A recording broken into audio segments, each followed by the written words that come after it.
Orchid pharma, आज खबर आई है सर, रूस की एक कंपनी है फार्मा सिंटेस, जिसके साथ इन्होंने एक लाइसेंसिंग करार किया है सर।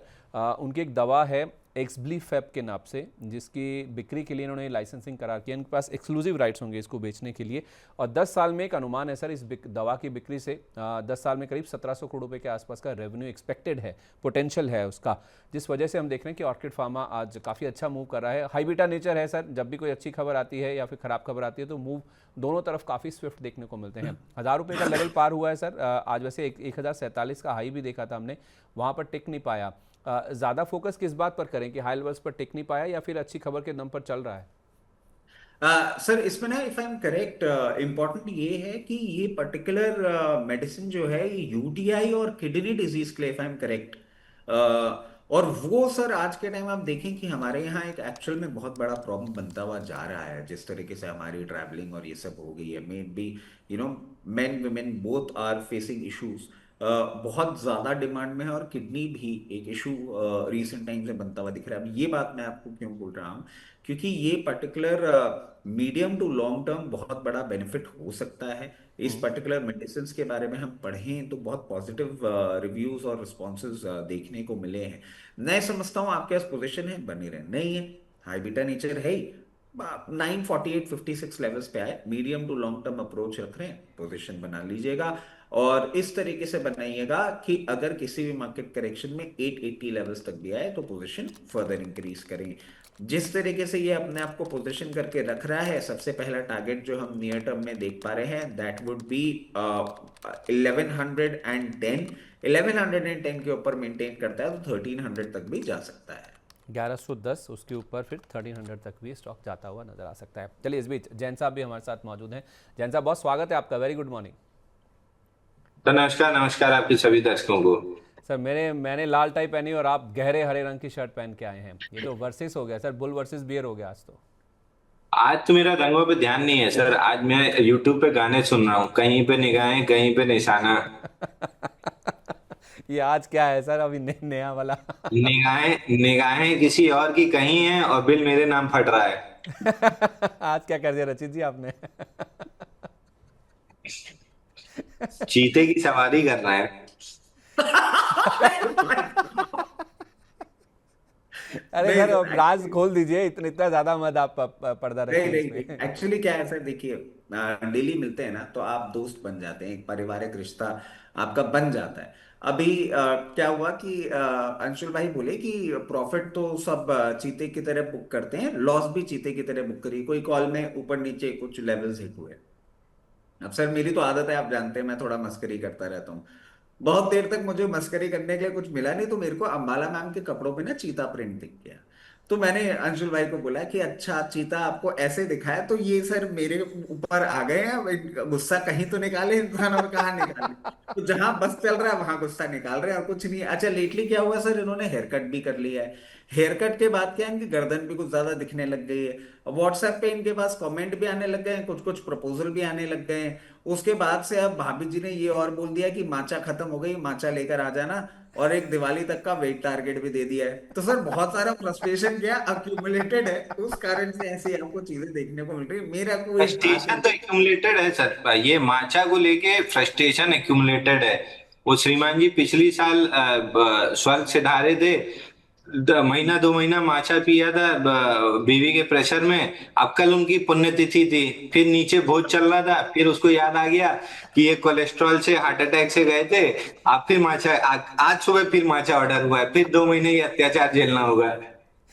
मेरे को इस अरे सारे ये सर भी सब तो मजे की बात कंसिडर है करो कि वो कि उन्होंने 89 बताया इयर्स था। के थे। हाँ। रचित सर, इन सब के बीच में ना मुझे सिर्फ मेरा एक ही सवाल है, मतलब बहुत सारे कॉम्बिनेशंस हो सकते हैं, वाई दिस कॉम्बिनेशन ओनली, मतलब वाई रचित अंशुल वाला कॉम्बिनेशन ही क्यों बनता है? सर पता नहीं, मतलब अब मैं, देखिए, मैंने चीता नहीं बोला, चीता इन्होंने पहला बोला, पहना उन्होंने था, मुझे दोनों चीजें दिख गई। अब मेरी तो सर आप जानते ही आदत है, अधिक मास से बारिश का कॉम्बिनेशन निकाल देता हूं।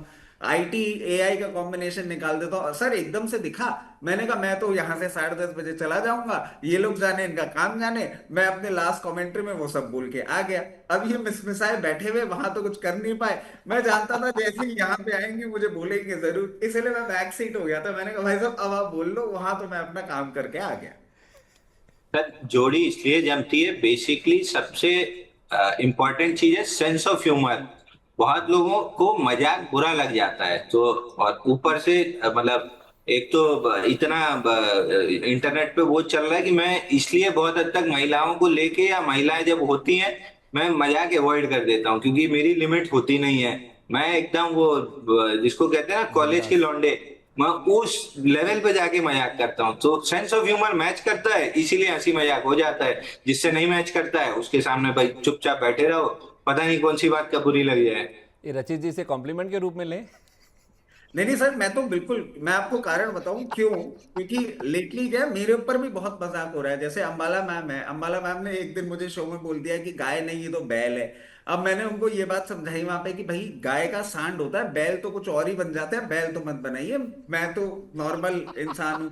कभी मुझे लगते भी नारद मुनि शादी है। बता दिया जाता है। अब ये तो सर अब मैं बहुत क्या कुछ है करूं सर। बताओ।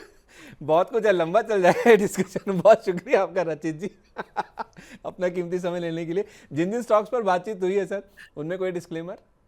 बिल्कुल सर, जितने भी स्टॉक्स हमने आपके चैनल पे डिस्कस किए, सो मेरी personal position, immediate family position, client position हो सकती है। जितने भी स्टॉक्स हमने आपके चैनल पे डिस्कस किए वो कंपनीज, उनके प्रमोटर ग्रुप कंपनीज हमारे क्लाइंट हो सकते हैं। Investment in equity market are subject to market risk. Please consult your financial advisor before making any investment or taking any trade in any of the states that we have discussed on your channel. Certification of NISM and SEBI membership of the exchanges do not guarantee the performance of the intermediary. Past performance do not guarantee any future returns. चलिए, बहुत शुक्रिया आपका sir, thank you so much and wish you very good day. अच्छा Anshul sir, हम बात कर रहे थे ऑर्किड फार्मा को लेकर। रचित जी कह रहे थे कि 1110 और उसके बाद ये 1300 रुपए तक भी जा सकता है। आपका क्या व्यू है स्टॉक को लेकर? खबर अच्छी आई है आज। सर सिमिलर व्यू है। बड़ा बेस स्ट्रक्चर का ब्रेकआउट है। 60 हफ्ते का बेस ब्रेकआउट था, उसके बाद से 2 हफ्ते इनसाइड बार बना रहा था, करंट वीक में गैप के साथ निकला है। तो 2 स्टॉप लॉस बनते हैं। अगर बहुत एग्रेसिव हैं तो आज का लो 970 का स्टॉप लॉस है। थोड़ा सा अगर स्विंग पॉइंट पकड़ के स्टॉप लॉस लगा रहे हैं तो 910 रुपए का स्टॉप लॉस है। बट दोनों केसेस में मेरे को 1300 रुपए जाते हुए आराम से दिख रहा है। बल्कि एग्जैक्ट लेवल में आपको बता देता हूँ। ऑर्डर फ्लो रेजिस्टेंस आता है 1287 पे, तो 1287 रुपए आते हुए दिख रहा है। ठीक है, 1287 रुपये, वही 1300 रुपये के आसपास। दोनों एक्सपर्ट्स यही मान रहे हैं कि ऑर्किड फार्मा में इतनी तेजी तो देखने को मिल सकती है। एक और हाई बीटा नेचर का स्टॉक सर जिसको मैं यहीं पे डिस्कस कर लेना चाह रहा हूँ, वो है पीसी ज्वेलर। पीसी ज्वेलर में सर अच्छी तेज़ी आई थी जब इन्होंने बोला था कि इसी क्वार्टर में डेट फ्री हो जाएंगे, जब बिजनेस अपडेट्स आए थे। उसके बाद करेक्शन भी काफ़ी अच्छा आया और कल ये 9.41 रुपये पर बंद हुआ। आज करीब 4% के आसपास का अप मूव है।